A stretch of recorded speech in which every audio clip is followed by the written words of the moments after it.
Bismillahirrahmanirrahim. Assalamualaikum warahmatullahi wabarakatuh.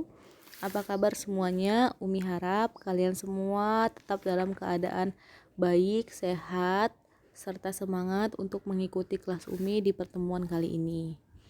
Nah, pada pertemuan kali ini kita masih membahas materi mengenai gerak pada benda. Nah, materi kali ini Umi ambil dari halaman 32 di buku paket kalian. Oke, sekarang kita membahas mengenai benda yang bergerak dalam suatu lintasan. Benda itu bergerak dengan gerakan yang macam-macam ya, karena ada gerakan melingkar, ada gerakan lurus. Tapi kali ini kita membahas mengenai benda yang bergerak di lintasan lurus. Nah, jadi gerak benda di lintasan lurus sendiri itu terbagi menjadi dua. Ada gerak lurus beraturan atau disingkat dengan GLB, dan ada gerak lurus berubah beraturan.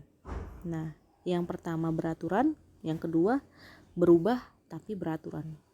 Apa maksudnya ya? Apa hal yang membedakan mereka berdua? Ada satu hal yang membedakan antara gerak lurus beraturan dan gerak lurus berubah beraturan. Dua hal ini dipengaruhi oleh yang namanya percepatan, nak. Oke, percepatan yang disimbolkan dengan huruf A dan memiliki satuan berupa meter per sekon kuadrat. Oke, jadi percepatan sendiri singkatnya merupakan perubahan kecepatan dalam satuan waktu. Perubahan kecepatan dalam satuan waktu. Oke, bisa ya, perubahan kecepatan dalam satuan waktu. Oke, maksudnya apa Umi?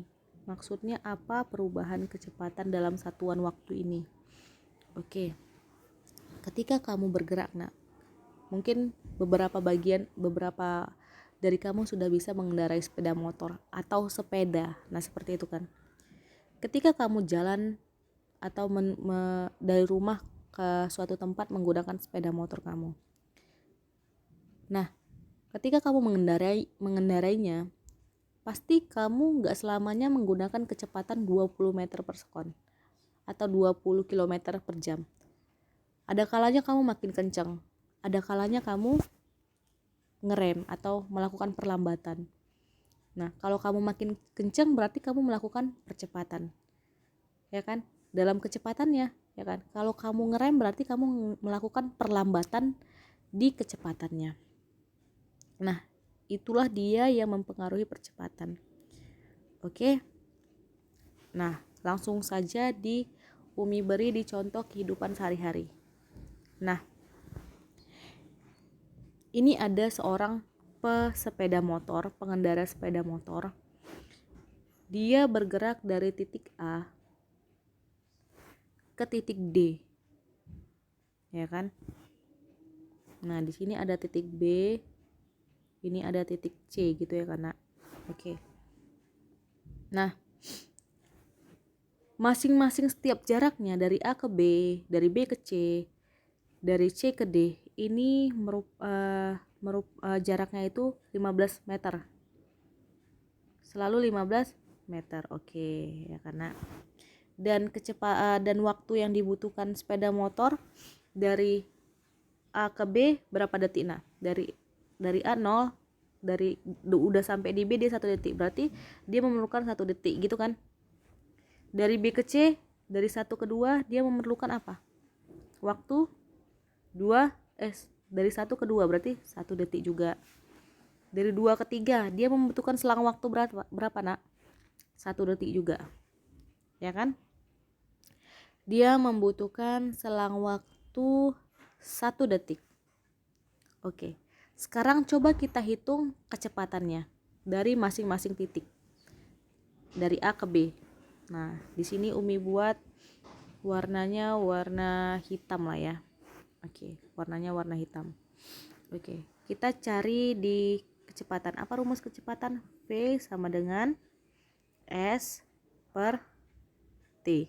Oke, kita hitung kecepatan dari A ke B. Berarti kecepatan yang pertama. Berarti S-nya berapa?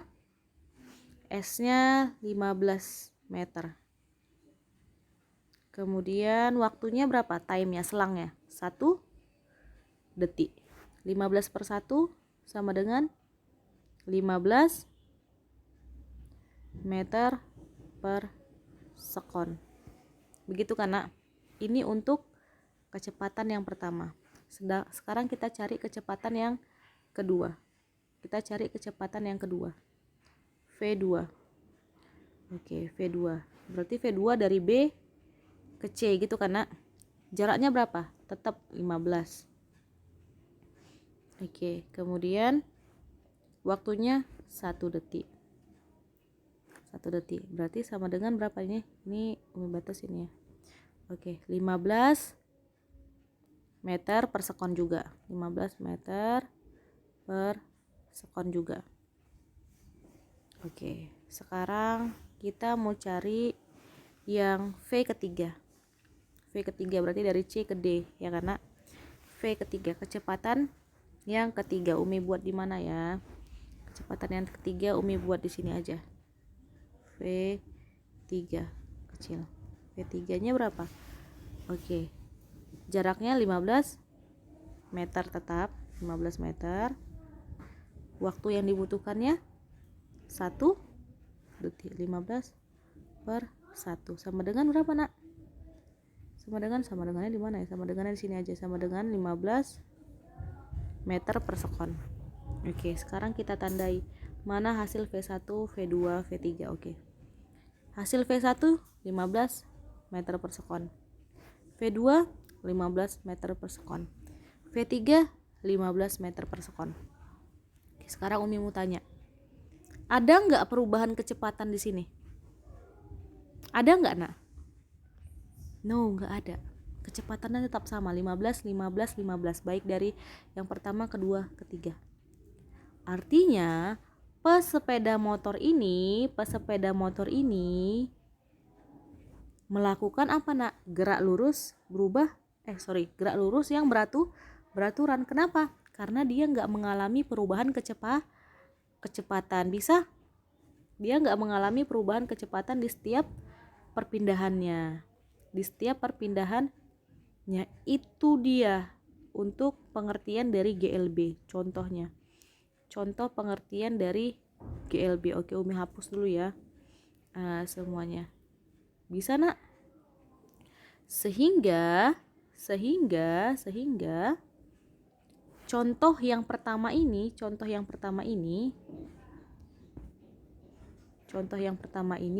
merupakan contoh dari gerak lurus beraturan. Nah, itu dia. Umi, bagaimana dengan gerak lurus berubah beraturan? Oke, Umi kasih contoh yang kedua. Nah, ini dia. Ada pesepeda motor, Nak. Nah, ini lintasannya yang merah ya. Oke, dia berjalan dari rumahnya. Umi buat ini titik A. Ya kan? Sampai ke titik E. Oke, Nak. Dia melewati berarti titik B, titik C, titik D. Oke, sekarang kita lihat. Ketika dia berjalan dari A ke B, dia memerlukan jarak, yaitu dia melewati lintasan sepanjang 16 meter dengan selang waktu berapa, Nak? Dari 0 ke 1.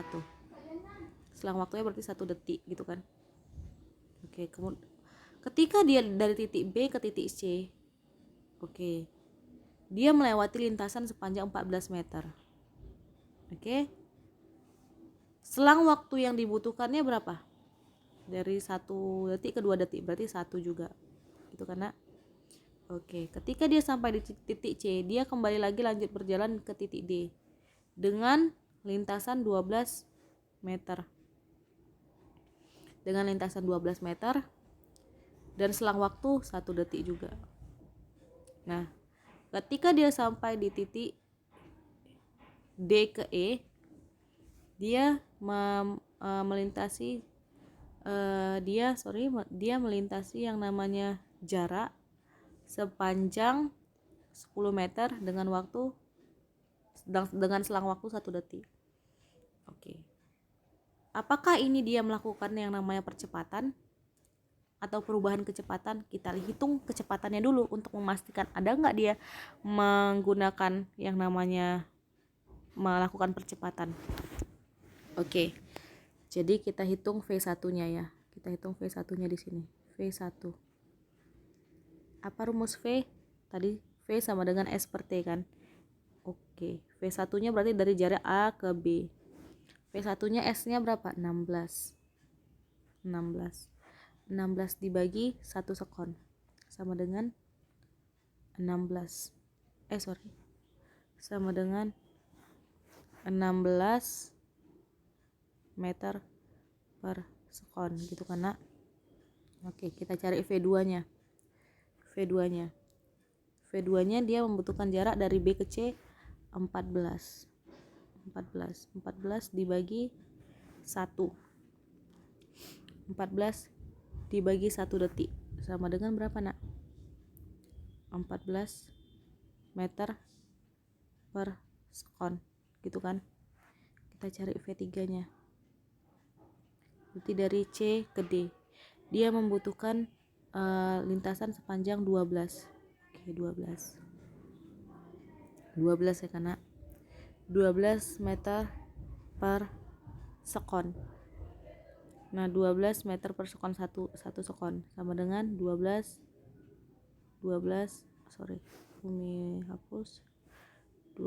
meter per sekon. Nah, V4-nya Umi tulis di sini karena nggak muat. V4-nya kecepatan keempat 10 meter dibagi 1 detik sama dengan 10 meter per sekon. Sekarang kita simpulkan. Umi pakai warna biru sekarang. Nah, V yang pertama didapat 16 ya karena V yang kedua didapat 14 meter per sekon. V yang ketiga didapat 12 meter per sekon. V yang keempat didapat 10 meter per sekon. Sama nggak nilai kecepatannya? Nggak sama. Artinya dia berubah dari 16 ke 14, dari 14 ke 12 ya kan, dari 12 ke 10. Artinya dia melakukan percepatan. Karena apa? Karena kecepatannya yang berubah. Sehingga ketika Umi hapus dulu. Ketika suatu kendaraan melintasi suatu lintasan dengan kecepatan yang berubah-ubah, dia itulah disebut dengan GLBB. Dia gerak lurus berubah beraturan. Dia bergerak dengan gerakan lurus tapi berubah beraturan. Apanya yang berubah beraturan? Kecepatannya. Oke, tadi Umi buat gini ya nak. Kecepatannya gini tadi. Tadi kan V1-nya berarti V1-nya tadi 16 gitu kan. V2-nya 14. V3-nya 12 gitu kan nak. 12. V4-nya berapa itu tadi nak? 10. Artinya yang mengalami perubahan itu kan kecepatannya. Dan kecepatannya itu berubah secara beraturan. Dari sini ke sini selangnya berapa? 2 meter per sekon. Dari sini ke sini 2 meter per sekon. Dari sini ke sini 2 meter per sekon. Nah, itu dia. Itulah yang disebut dengan gerak lurus yang berubah tapi beraturan. Apanya yang beraturan? Perubahannya itu tetap 2 sekon, makin naik 2 sekon. Nah gitu. Nanti 3 sekon, 3 sekon, 3 meter per sekon, 3 meter per sekon, 3 meter per sekon. Nah seperti itu. Bisa nak? Perubahannya itu yang tetap. Kan ada juga yang bergerak dengan misalnya perubahannya nanti 1 meter per sekon.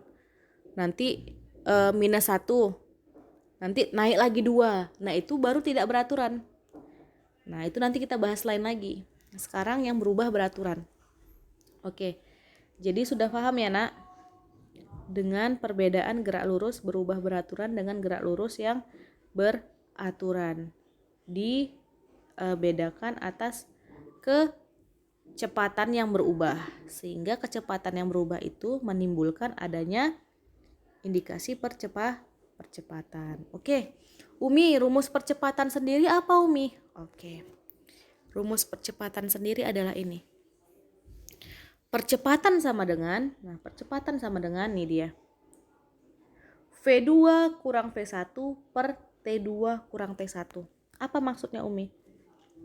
Ini merupakan V2 itu kecepatan akhir. Nah, V2 itu kecepatan akhir, ini akhir. Sedangkan V1 ini kecepatan awal. Ini juga waktu awal, T2 itu waktu akhir dikurang waktu awal. Waktu akhir dikurang waktu awal. Nah, seperti itu. Bisa nak? Oke.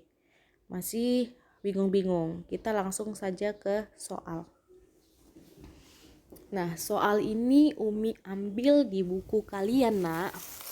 Umi ambil di buku kalian di halaman 36.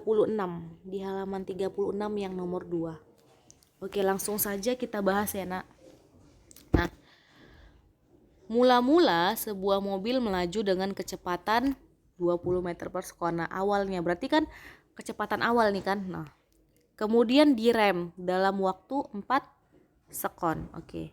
Sehingga kecepatan menjadi 5 meter per sekon pada 1 sekon sebelum berhenti dan akhirnya berhenti. Oke, Umi baca lagi ini ya secara menyeluruh. Mula-mula sebuah mobil melaju dengan kecepatan 20 meter per sekon. Kemudian direm dalam waktu 4 sekon sehingga kecepatan menjadi 5 meter per sekon pada 1 sekon sebelum berhenti dan akhirnya berhenti. Oke, yang ditanya hitunglah perlambatan. Perlambatan pada 1 sekon terakhir. Yang B, hitunglah perlambatan mobil ketika berhenti. Oke. Ini perlambatan, tadi percepatan. Oke, gini nak. Jadi perlambatan itu sama dengan percepatan. Kalau percepatan itu dia makin cepat, kalau perlambatan itu makin lambat. Tapi rumusnya sama. Kayak kamu jalan tiba-tiba berhenti, itu berarti perlambatan. Kalau kamu jalan kemudian berlari, itu berarti percepatan. Oke, bisa. Nanti ditandai dengan arah. Dengan nilai. Kalau nilainya minus berarti dia nanti perlambatan. Kalau nilainya positif berarti dia percepatan. Bisa? Oke, kita kerjakan ke contoh soalnya. Yang pertama ditanya perlambatan mobil pada 1 sekon terakhir. Ya kan? Kan tadi rumus percepatan A sama dengan, nah ini tadi dia kan rumusnya. A sama dengan, oke. V2 kurang V1 per T. Ya kan? V2 kurang V1 per T2 kurang T1 tadi kan. Nah, V2 itu kan kecepatan akhir. V1 itu kecepatan awal. T itu waktunya. Karena di sini kan yang ditanya khusus pada 1 sekon terakhir. Oke. Nah, ini T2 kurang T1 sebenarnya. Oke. V2 nya berapa nak? V2 nya kecepatan akhirnya kan tadi 5. Ini kan 5. Oke, 5. Ini dia yang 5. Oke. 5. Jadi ini V2 nya 5. Kemudian mula-mula sebuah mobil melaju dengan kecepatan 20 meter per sekon. Berarti kecepatan awal V1 20. Nah, T-nya kenapa 3 sekon Umi? Karena perlambatan pada 1 sekon terakhir. Kan waktu awal untuk mencari T itu kan waktu awalnya berapa? 4 sekon. Yang ditanya dikurang 1 sekon terakhir. Nah, 1 sekon terakhir. Jadinya T-nya itu 3 sekon. Bisa, Nak? Oke. Jadi tinggal masukkan aja rumusnya. 5 kurang 20. Karena kan ini kan yang akhirnya 5 kurang 20 dibagi 3. 5 kurang 20 15. 15 dibagi 3 minus 5. Ini min 15 ya. Min 15 dibagi 3 5 meter per sekon kuadrat. Berarti ini mengalami perlambatan. Benar. Oke. Pertanyaan yang kedua ditanya, perlambatan mobil ketika berhenti. Nah, ketika berhenti. Oke. Ketika berhenti. Nah,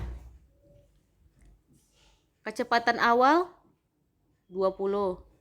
Kalau mobil berhenti, ada nggak kecepatannya, Nak? Berhenti, 0. Kalau berhenti kan nggak ngapa-ngapain, nggak bergerak, berarti 0. Inilah berarti V akhirnya. Waktunya ketika sampai berhenti kan, kemudian direm dalam waktu 4 sekon. Berarti kan 4 sekon kan? Nah, masukkan aja nilainya. A sama dengan V2 kurang V1, berarti 0 kurang 20 dibagi 4. Jadinya 5. Itu dia jawabannya. Bisa, Nak?